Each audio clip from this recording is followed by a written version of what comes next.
Good morning and welcome to Food News Today.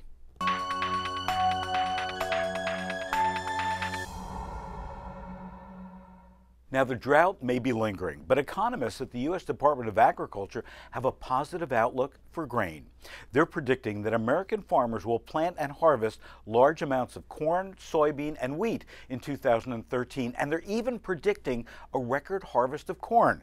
14 billion bushels. That's up nearly 40% from last year. Now, if this comes true, supplies up, that means, of course, prices go down on meat, on poultry, on just about everything. The USDA also thinks that the average price of a bushel of corn would fall by a third. Even good news for ethanol. So keep your fingers crossed for good weather this year. Our next story discusses whether or not it takes more than just food to make a meal satisfying. New research shows that while the body recognizes nutrients and calories, satisfaction is a result of everything, from aroma and taste to chewing and to texture. Researchers from the Nestle Research Center in Switzerland believe that by understanding how eating behavior factors into feeling satiated, people can better manage their caloric intake. Scientists used volunteers to test things like the chew rate and bite size on 35 different solid savory foods. They found that the average number of bite size varied from 5 bites for raw tomatoes to 22 bites for tortilla chips. And the number of chews ranged from 27 chews for mashed potatoes to, get this, 488 chews for tortilla chips. Overall, softer foods, such as mashed carrots and lasagna, were consumed in larger bites and with less chewing, promoting, of course, a faster eating rate. Now, in a follow-up study published in Appetite, steak, gravy, carrots, and potatoes were presented to volunteers as whole and pureed textures with a gravy of high and low gravy intensity. Which meal do you think led to lower food intake? The whole version.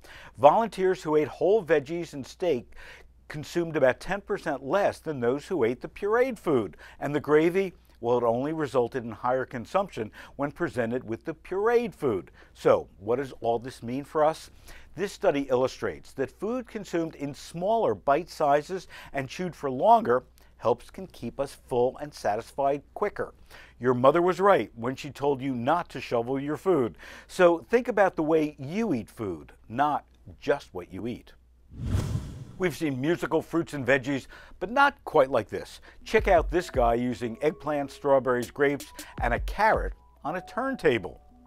If you're wondering what's going on here, it's a little circuit board called the Makey. It's a simple concept, using the principles of circuitry to turn any object into a keyboard key just by touching a fruit to close the circuit, which then translates the electronic signal from the Makey into a keyboard signal, which is then sent to your computer. The fun part is closing circuits through vegetables. Here's another guy who creates music with a Bananamophone.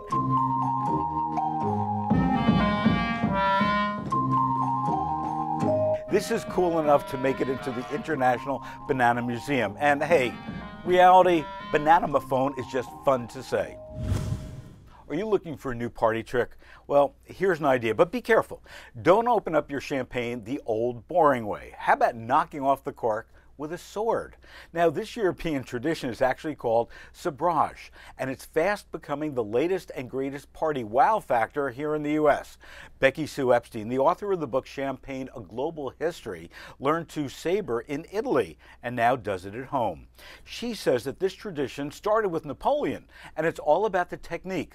Now, if you don't have a sword, don't worry, you don't even have to go out and buy one. The back of a chef's knife will do just fine.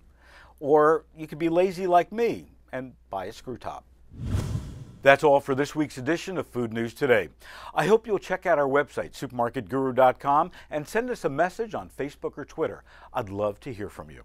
Food News Today is sponsored by ConAgra Foods, who shares with me the desire to provide the most current, interesting, and unbiased food news. Thanks for tuning in, and we'll see you back here next week.